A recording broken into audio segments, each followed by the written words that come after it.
welcome to another reaction. Today we'll be exploring some of the craziest things discovered in amber. But the real question is, can we bring them back like in Jurassic Park? Enjoy! So today we are watching the most bizarre creatures ever found in amber. I don't really know too much about amber. I know there's like lots of bugs and stuff in it, and I think poop. Maybe poop. Fossils, maybe? I'm not sure. So we're gonna learn a lot today. I'm very excited, and let's go. When you go to a jewelry store, the last thing you're expecting is to find a corpse in your purchase. But if you're buying amber, that's a real risk. And I mean that literally. Pick up a piece of amber, and there's a chance. Lizards? Okay, wait, so when you're buying amber jewelry, they don't take anything out? They just kind of leave it in there? Okay. Albeit small, that you're holding an ancient crime scene in your hand. Maybe it's a spider about to pounce on its prey. Maybe it's termites caught in a prehistoric flash flood of tree gunk.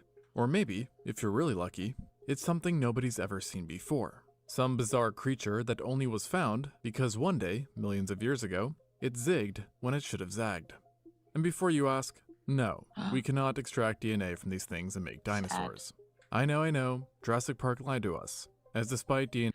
Jurassic Park lied to us? No, I know. I know they brought dinosaurs back to life with amber in that one documentary. Thank you, Apocalypse. Taken out would destroy the amber, I assume? Oh, I didn't even think about that. DNA being relatively stable compared to other organic molecules, the oldest genetic material ever discovered was only from 2 million years ago, with a theoretical maximum lifespan of just 6.8 million years under absolutely perfect conditions. And so most amber is way older than that. Oh. I mean, the amber from the age of dinosaurs is pushing 66 million years at a minimum. So that DNA is about as intact as a snowball in hell. But here's the thing. Okay. What amber actually preserves is in some sense way more interesting than anything Hollywood came up with. We're talking about real snapshots of life from up to hundreds of millions of years ago. And this includes things that we never ever thought we'd find, going all the way from terrifying to absolutely groundbreaking scientifically. Now, you might... I want to pause on a lot of them, but I don't want to pause on the bugs because they kind of gross me out. Half-life DNA is too short to be useful, sadly. That's so upsetting. I mean, it's good in a way because you kind of don't want to, you know, like recreate everything that's in the amber, but at the same time, like it's kind of stinky. You know, Skaven one is after this. Amber was a major trade commodity in the Baltic Sea. Poland is one of the major amber exporters. I never even thought about amber, to be honest. Be kind of crazy. It was not a documentary for either that or communicating with another dimension or timeline. Apocalypse wouldn't lie on the internet like that. Had me examine prehistoric archaeology yesterday. The amber trade was discussed. Ooh, literally good timing then. might be thinking amber is just fossilized tree sap, right? Well, if you are, that's wrong. Because it's not sap, it's instead resin. And that might sound pedantic, but there's actually a massive difference here. You see, sap is what flows through a tree like blood, so to speak, carrying nutrients up and down. While resin, on the other hand, is what oozes out when something goes wrong. It's basically the tree's emergency response system, and only certain trees have it. Mainly conifers, but also some flowering plants. And here's how it works. When an insect drills into the bark, a branch snaps in a storm, or a fungus attacks, the tree starts pumping out this thick, sticky compound. So they can't even get the sap or amber from a lot of trees. So it's really, really niche, like small amounts, I'm supposing. And this stuff is loaded with chemicals called terpenes, which smell medicinal and taste somewhere between awful and straight up toxic. Which is exactly the point, as the resin is meant to seal wounds and drive off insects and microbes before they can do any more damage. So you can basically think of it as nature's combination of superglue, bug spray, and a tar trap rolled into one. But here's where things get interesting. When this resin drips down, it doesn't just disappear. As if the conditions are right, meaning it doesn't get washed away by rain, trampled by animals, or eaten by something brave enough to try it, it starts to harden. Because when the volatile compounds in it evaporate, the remaining molecules link together in longer and longer chemical chains, making it stable. And if given enough time, and by enough, I mean at least tens of thousands of years, and then combined with pressure from the sediment above, which has now buried it, and heat from below, this one sticky tree defense... Oh my gosh, Dawn in the background is playing. Dawn, stop. Dawn, watch the amber. She's being crazy, I'm sorry. If you use birch resin as a band-aid substitute in scouts, really? That's kind of cool. Apocalypse is trustworthy. They gave me this rock that scares away whales, and I haven't seen any whales in my puddle, so it works. Amuses the forbidden rock candy. Yeah, it kind of does look like a snack, right? Even like it kind of looks like dehydrated like peaches or mango or something like that. I would take that and be like, pop. Yeah, cooked sugar. This is really cool. I didn't know any of this stuff. Becomes something incredibly strong, fossilized resin, also known as Shiny. amber. And calling this stuff tough is the understatement of the century, as it can survive for hundreds of millions of years without breaking down, which is why we have amber from the Carboniferous period, despite it occurring 300 million years ago. So to put that into perspective, we have amber that's not only older than flowers and dinosaurs, but also the literal Atlantic Ocean. And so, unsurprisingly, with an existence this long, amber isn't exactly rare, with major deposits having been found all over the world, with each location telling its own story. For instance, the Baltic region is famous for its amber that's about 45 million years old. The Dominican Republic has amber mainly from around 15 to 20 million years ago. And then different stages of amber. Let's go. Resin really makes for really good natural glue. I mean, it seems like it would be very adhesive. Looks like Pop Rocks to me. I don't think they're popping though. Looks like raisins made from green grapes. It's not as wrinkly though. Not as wrinkly. There's something I read. Well, not amber related, but I was a little back in middle school. I once found a fossilized leaf while running back track during PE. What? That would be so. I wish I could find stuff like that. I think it's interesting, but I don't think I'd want to stare at like bugs and stuff. Leaves would be cool. Or like, you know, stuff like that, and I just stare at it, but bugs would creep me out. Myanmar has deposits that are rough. Also wonder what it tastes like. They said it tasted like chemically and not good. Yeah, do not the amber. Roughly 100 million years old, right from the middle of the Cretaceous. And the oldest piece of amber ever found? Well, that came from Illinois and was dated to 320 million years ago. Was from Illinois? Okay, interesting. Back when the biggest predators on land were giant amphibians and millipedes longer than Shaq is tall. However, that being said, the oldest amber with actual creatures trapped inside doesn't show up until a bit later, with the earliest found thus far having come from late Triassic Italy, dating to around 230 million years ago, meaning around the same time as the first dinosaurs. Let's go. And I know what you're thinking. What incredible prehistoric monster did they find? Well, drumroll please. Bug? It was mites. Ew. Mites and a fly. But wait, before you sigh in disappointment, let me explain why these aren't just any mites and fly. The mites are extinct 230 million year old specimens named Triassicaris fidele and Amphizoa triassica. Well, I cannot pronounce these things even though he just said it. They're micrometers? Okay. Family member once found an ammonite on the beach. Let's go. Illinois mentioned. Thank you, biotech. Small ones? Yeah, of course it would be something really itty bitty baby and tiny. Feeling cute might fly. the fly was a nematoceran, meaning it might have been a distant ancestor to mosquitoes. Which also just goes to say that even hundreds of millions of years ago, nature was already working on ways to ruin the outdoors. Now, the reason the fly has no name is because it was very poorly preserved, but the mites, incredibly preserved, despite being only 0.2 millimeters or 1/128th of an inch. In other words, smaller than a pinhead. And yet, even with their tiny sizes, we can still make out incredible detail, not just their segmented bodies, but even the fine annuli encircling their abdomens, the structure of their mouth parts, and the delicate feather claws in their legs. Look how, I mean, literally well preserved is crazy considering how tiny this is. Yeah, I reached 10K. We're now 10K on YouTube. Let's go. Don't go near a wounded pine tree. You might get trapped in resin caught. Wouldn't get trapped in resin. You know, I wouldn't. Almost as short as, that's messed up. I knew you guys were gonna make a small joke. It's kind of messed up. It's just like the cat video all over again. Ugh. Which is kind of crazy when you think about it. Here we are, looking at a 200 million year old tiny creature, and yet, we can still see the individual leg structures on it. But you might be wondering, how does something so small manage to get trapped in resin drops in the first place? But think about it from their perspective. A single drop from the tree would have been like having an Olympic swimming pool filled with honey dumped on your head. So the chance of escape was, pretty low. But because of this incredible preservation, scientists could also immediately identify them as specifically gall mites. Those little bastards that cause weird growths on leaves. And despite being separated by over 200 million years from their modern descendants, many of the distinguishing features of this family were already there. The long segmented body, only having 2 pairs of legs instead of the usual 4 found in other mites, unique feather claws, and specialized mouth parts. I was gonna say, like, I bet they haven't even changed that much. And well, there it is. Small jokes in a year stream, never? You mean all the time? Jokes are slow to the ground like you're... Wow. Wow.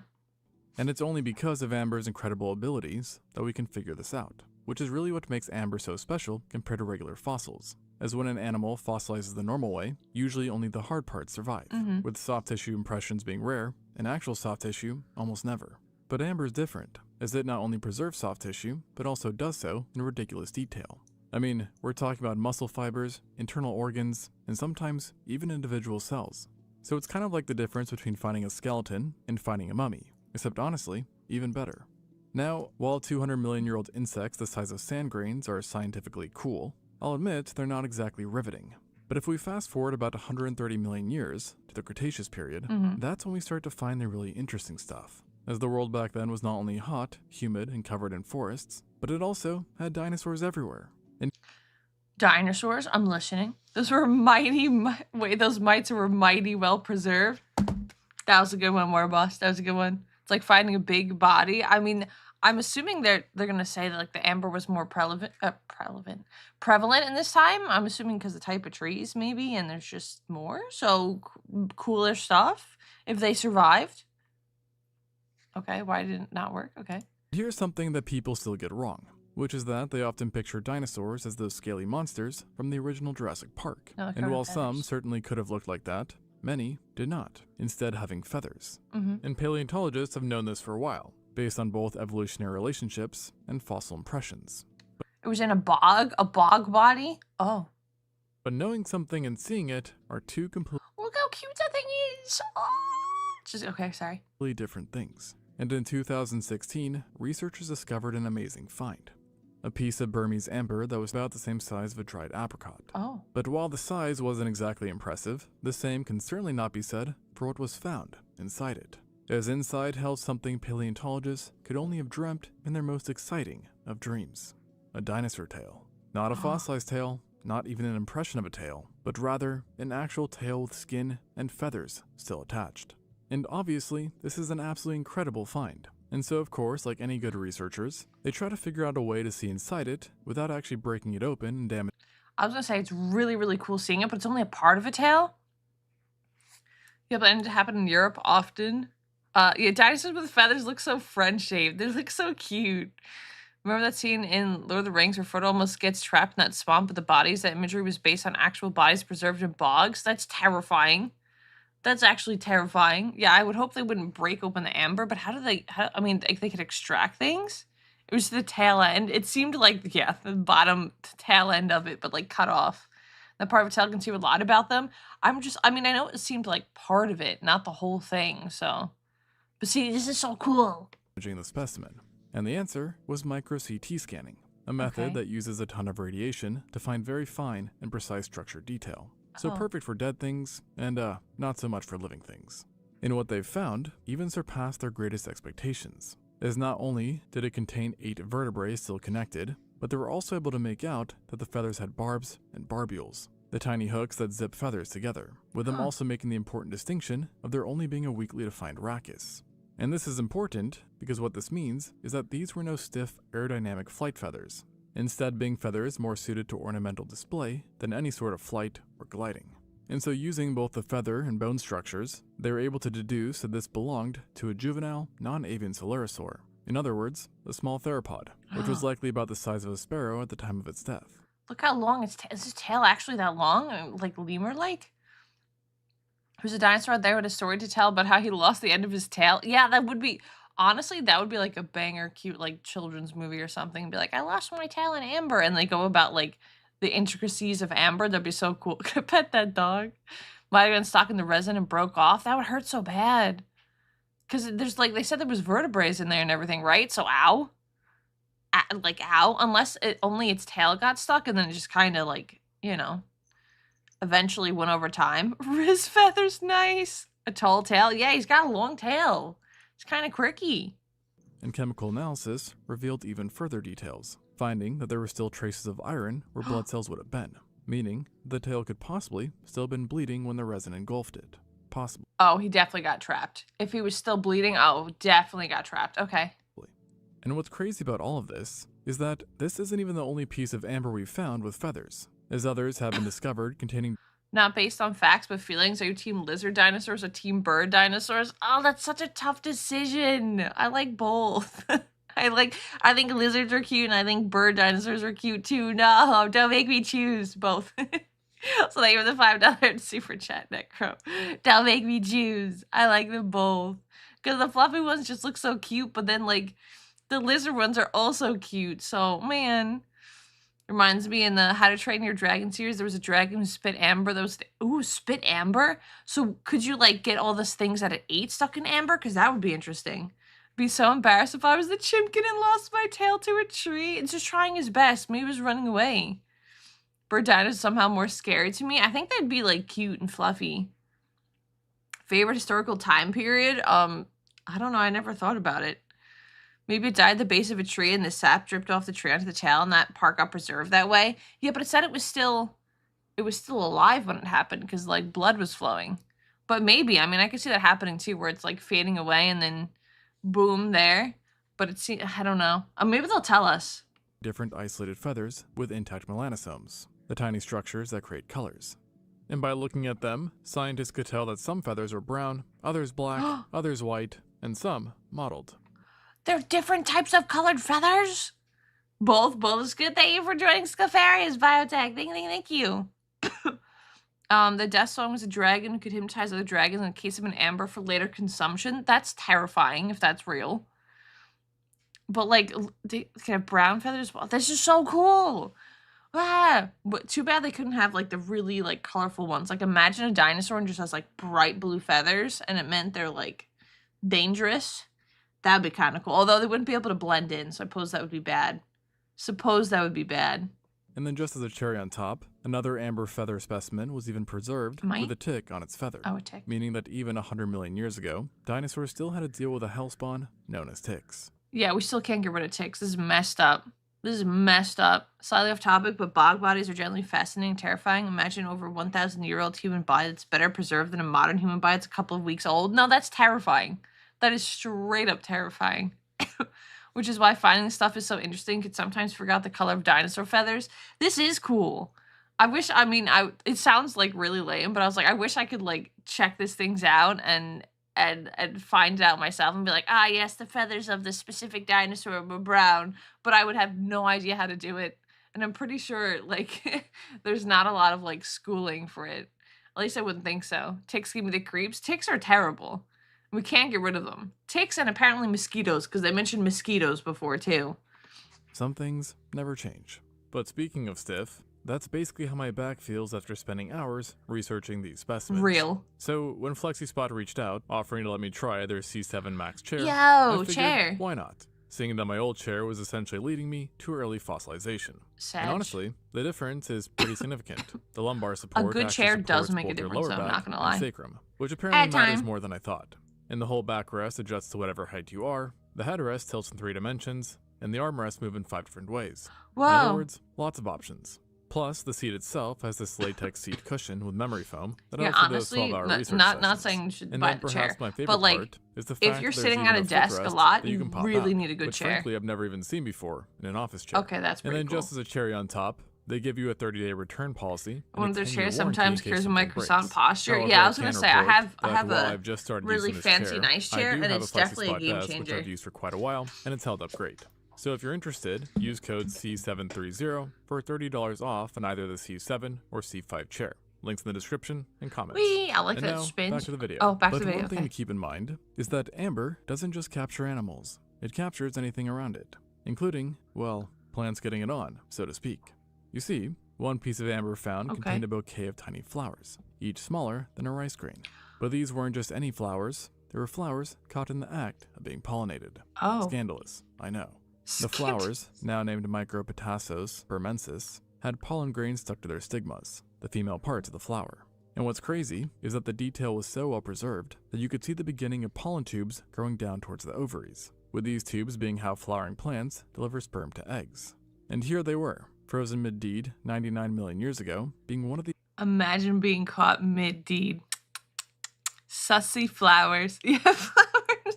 Okay. Really? Sussy flowers in my say-so stream? This is crazy. the oldest visible examples of plant reproduction, and probably plant erotica too. And it gets better, as the pollen grains were also likely coated in a sticky substance, likely the same, if not similar, to the modern pollen kit, which is designed to stick to insects, meaning that scientists were able to strongly infer that by the mid-Cretaceous, flowers weren't just relying on wind for pollination, they were already in cahoots with bugs. And speaking of bugs, one of the most mind-blowing amber finds was a beetle with a built-in flashlight. But not just any beetle, a nearly 100-million-year-old beetle named Cretophagotus azari, and it was I don't like the look of this beetle. I'm gonna be real. Oh yeah, I heard about that with the volcano as well. I actually find the dinosaur behavior studies to be super interesting too.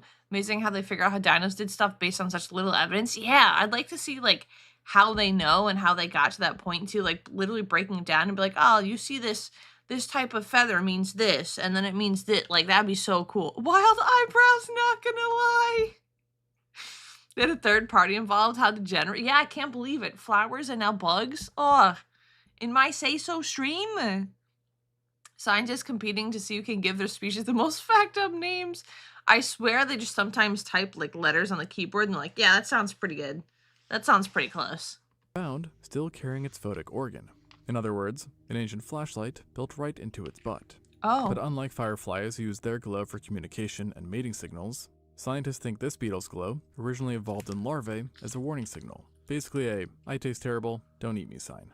Though knowing how fish and birds react to shiny things, I'm not exactly sure how effective that was. But regardless, what this means from the bigger picture is that while tyrannosaurs were stomping around being all terrible lizard-like, Cretaceous forests were already twinkling with living lights, just like many forests today. And again, similar to today, the forests back then were also filled with tiny reptiles and amphibians, not just the giant animals we typically associate with this time. But these are often overlooked, not only because of their size, but also due to the problem of smaller animals fossilizing at a much lower rate than larger ones, due to their bones being more fragile, the fact they're more wholly eaten, etc. However, amber doesn't care about size. As long as it covers something, it's golden, no pun intended. So because of that, we've been able to find amber with tiny reptiles and amphibians that would normally never survive fossilization. Like, look how cool that is. Okay, bugs getting in there is interesting too. But like, look, it's like fully preserved in there. That's crazy. Keyboard face roll. Ah, my new plant species. That's what it seems like sometimes. I love that video. They're just like, me for real, huh? The lads naming stuff after their favorite movies and media. Oh my god. Can send you a video on someone breaking down the dinosaur behavior stuff. Might be able to drive for stream. I could always watch it off stream too. Like when I'm just like vibing watching BB and just put it on in the background. Man, unlucky. Help, I'm stuck. He's fallen and he can't get back up. Ripped the frogs and lizards who made the wrong decision to rest on a tree. Yeah, imagine just like, oh, this is such a nice, comfy little place. I'm just gonna vibe. And then boom, stuck in amber forever. Can't do anything. Just there. Bro got slimed up by a tree. 07. Take geckos, for instance. Geckos. One Burmese amber specimen preserved a gecko so perfectly intact that you could see not only the tiny structures on its toe pads, but also what appears to be the microscopic setae, the same Look at his little fingies. Okay, sorry. Van der Waals force-powered equipment that lets modern geckos run up your walls and ceilings like Spider-Pig. And not only that, but scientists also found what looked to be a baby chameleon in amber as well, which would be the oldest chameleon ever found. It had the right body shape, the tail, and even what looked like the beginnings of those large crazy eyes. I mean, researchers were basically one phone call away from announcing to the world that they found the earliest chameleon ever. Until that is, they did a CT scan on the amber. Because, as it turns out, not only was this not a chameleon, it wasn't even a lizard at all, instead being something we had never seen before, a species now called Yaksha pareti, which turned out to be a part of an extinct group of amphibians named Albanzerpetontid. Albanzerpetontid. That's a name. These things are kind of cute. They kind of look like longer geckos, like stretched out geckos. I mean, I guess that's just a lizard though, isn't it? And the reason we're able to figure out this was due to the CT scan revealing a skull structure that was just all kinds of wrong for a reptile. But here's the kicker. Even though the skull was off, the other structures were remarkably similar, as mentioned, with this guy even having a ballistic tongue, just like a chameleon. And this is convergent evolution at its finest. Two completely unrelated animals evolving the same solution to the same problem, with them both needing to catch fast-moving prey in likely similar environments. And so the answer was a spring-loaded tongue. Now, I mentioned that small animals generally don't fossilize well, and this is true. But there's one specific type that fossilizes even worse than normal. Baby animals. Oh no, not baby animals. Hello, monk. Why do these look like something from your world building? It's kind of crazy. Looks like a wiener dog lizard. Okay, you're not wrong though. We're gonna evolve into crab. No, we're not gonna evolve into crab. Well, now we're gonna learn the little babies. Oh, look at it all scrunched up. Makes you wonder just how many ancient species went extinct and vanished but weren't lucky enough to be preserved as fossils or amber, and now we'll never know they existed. Yeah, isn't it scary? It's scary to think about because, like, even that one lizard thing that we found, well, that they just talked about, like the looks like the grand ancient ancestor of chameleons. It's just not there. They just found out about it and like, it's kind of like a chameleon, but not really. And then we scanned everything. And this makes a lot of sense when you think about it, as not only are they tiny, but their bones also haven't fully mineralized, Yeah. something which regular fossilization usually requires. But, like we've established, amber does not discriminate. It will absolutely trap anything that it can grab. And so one piece was found containing a snake so young that it was probably fresh from the egg, a species now known as Xiophis myanmarensis. Xiophis myanmarensis. See, like, how did they come up with that name? Come on. And at less than 5 centimeters long, it was smaller than your pinky finger. Oh. But despite its small size, in typical amber fashion, the preservation was remarkable, with scientists finding 97 vertebrae and unfused bones in the specimen, which also confirmed that this was indeed a newborn. And another piece of amber from the same area contained a shed snakeskin with perfectly preserved scale patterns, which together proved two things. Looks like corn. Sorry. Corn texture scales. Thought it was chameleon only to find out this thing was more closer to frogs and salamanders and reptiles. Yeah, isn't that crazy? It's probably found in Myanmar. Oh, well, that makes sense. Amber does not discriminate. You will be trapped and killed. Preserve for eternity. Prepare to be ambered. Isn't that like a terrifying way to go? 5 centimeters is huge. It would tell you otherwise. Wow, Minty. Wow. Latin or Greek. That would make sense. Why I wouldn't understand it. Corn? No, like corn on the cob. Corn. Considering some of the deserts we have now were tropical in the past, we're probably missing a lot of animals from those. Oh, deserts in the past. Probably missing a lot of animals from those areas too. Yeah, anything without amber, anything that could, I guess, fossilize. Smaller than your pinky finger, he said with so much confidence not knowing Cobb would eventually watch it. Wow. Wow, it's messed up. I was like, no one's going to make a small comment for that. And then you did it. Messed up. 1, that early snakes were already adapted to forest life, and 2, that they were more widespread than we first thought. And so these finds might not seem very remarkable, but they did actually help fill a massive gap in our understanding of snake evolution. As before this, we had ancient snakes from Gondwana and more modern snakes in Asia. Okay. Unrelated, that there were descents on the snake. Very cute. And I think I just want to boop the snoot, but like, not really. But basically nothing in between in the area where this was found. And so these amber babies gave proof to how snakes spread and diversified as the continents drifted apart. And speaking of babies, if you think giving birth is tough now, imagine doing it while drowning in tree resin. Yeah. As that's exactly what happened to Cretatortulosa gignans. Cretatortulosa gignans. Okay, bless you. A land snail preserved at possibly the worst moment imaginable. This snail, only 11 millimeters tall, i.e. about the size of a button, was caught with 5 newborn babies, one even still being attached. And unsurprisingly, her tentacles were extended like she had just realized that something was wrong. Very wrong.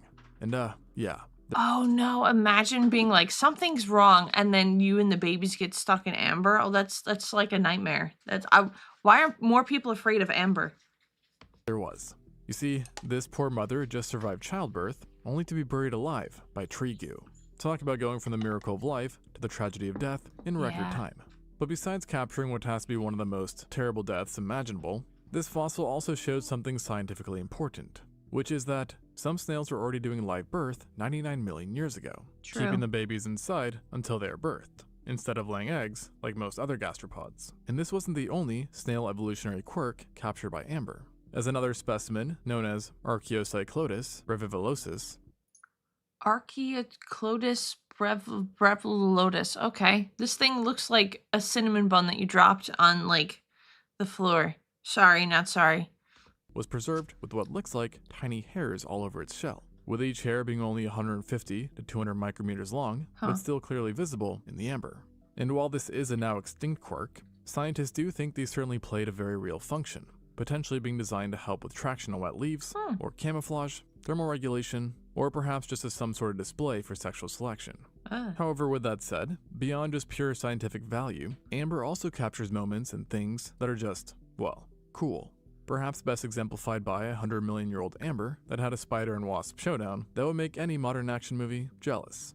Yeah, imagine. Oh god, like the snail be like, "Wait a minute, hairy snail, I hate it." Yeah, it looks like you dropped something on the floor and like completely ignored the 5-second rule, and it was just like it landed in a pile after like cats were all over there.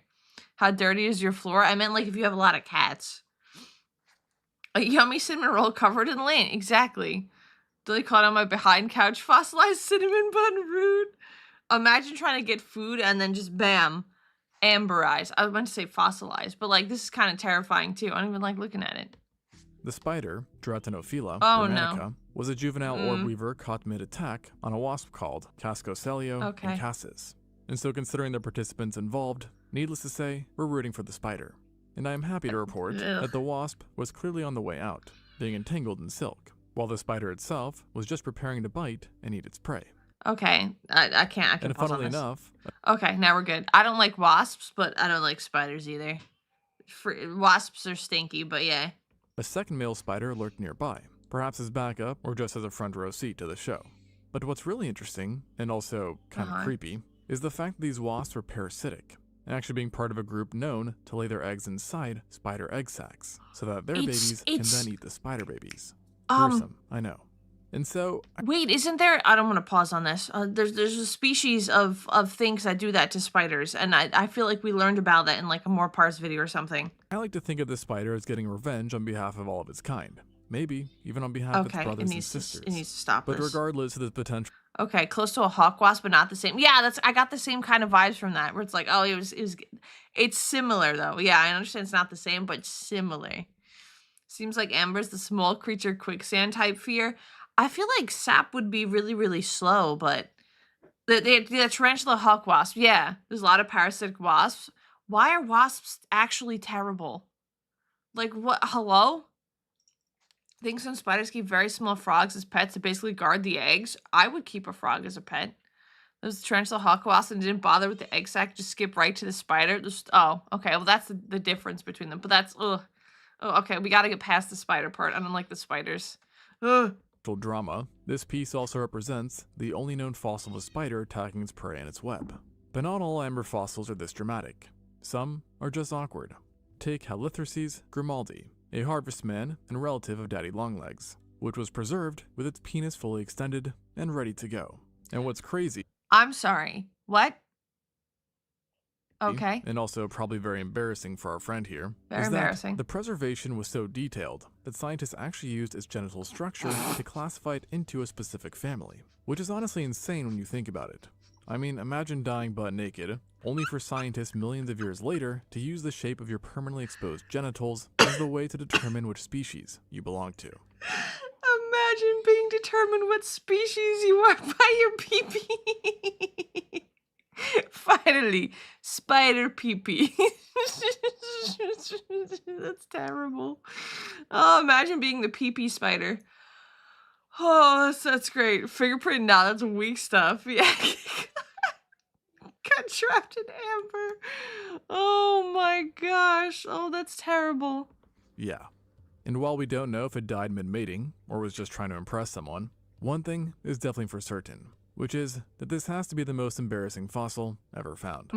But hey, I'll take embarrassing over terrifying pretty much any day. And this includes one of the scariest amber finds ever, which doesn't actually show a predator. Okay, scary. So we went from the funniest one to now the scariest one? Well, that was awkward. We got petrified spider pee-pee before GTA 6. That's actually oh my god, Edom and Shemmer had the same brain. Stonks. As one might think, but instead, a tiny flea. You see, what they found was a 20-million-year-old amber piece with a flea so weird that scientists literally named it the strange flea in Greek. Atopopsilis sionis. Atopopsilis? Okay, that sounds fun to say. It sounds like apocalypse. Atopopsilis. But that is not the scary part. Rather, it's the clusters of bacteria around its mouth and rear end. Ew. And while it might not be surprising to find bacteria in these two locations, the problem is that these bacteria shared a scarily similar presentation as to what's seen in the bacteria responsible for the plague. i.e. that pesky thing which wiped out nearly 50% of Europe's population. And it was just chilling on this, I think they said it was a flea, right? Hello? And if these really were ancient Yersinia bacteria, then it means that some form of disease might have been killing mammals millions of years before humans even existed, and thus making the Black Death just one small chapter in a bacteria that might have been wiping out our relatives for millions upon millions of years. So, with all this said, you might be wondering, beyond being cool and somewhat scientifically interesting, why do we care so much about things trapped in old tree gunk? Sorry, we care because we have to learn. This is very important. And the answer is actually kind of self-explanatory by this point, which is that it gives us a very clear picture into the past, allowing Amber to both fill gaps in our understanding, as well as prove things that could only have logically been assumed prior, and often in a way that regular fossils simply can't match. Take flowers, for example. We know the evolution of flowering plants changed the entire planet. Right. But we have gaps in understanding, as flowers rarely fossilize. But here we have a piece of amber not only capturing some of them, but also capturing them mid-pollination, showing us reproduction from millions of years ago in real time, so to speak. So while Jurassic Park fans might be disappointed to hear that there's a 0% chance of us using amber to bring back dinosaurs, I think it's better to reframe it. Amber isn't a potential blueprint for resurrection, but it is basically life itself frozen in action, which is... Yeah, it's kind of like leaving behind like a book, kind of. You know what I mean? It's like learning so much. We care because without it, how we learn about ancient spider pee-pee. True. honestly just as cool, if not more so. And here's the thing that really gets me. Somewhere out there, in deposits we haven't found yet, there are pieces of amber holding secrets we probably can't even imagine. I mean, we've found amber with literal dinosaur tails and snails giving birth. So who's to say what's really out there? Because occasionally, when conditions are just right, a tree bleeds on something interesting and we get to see it forever. That was pretty cool. I kind of like that. We learned a lot today. Thank you so much for watching. If you enjoyed the content, please consider liking and subscribing. If you have any recommendations for future videos, please feel free to leave them in the comments below.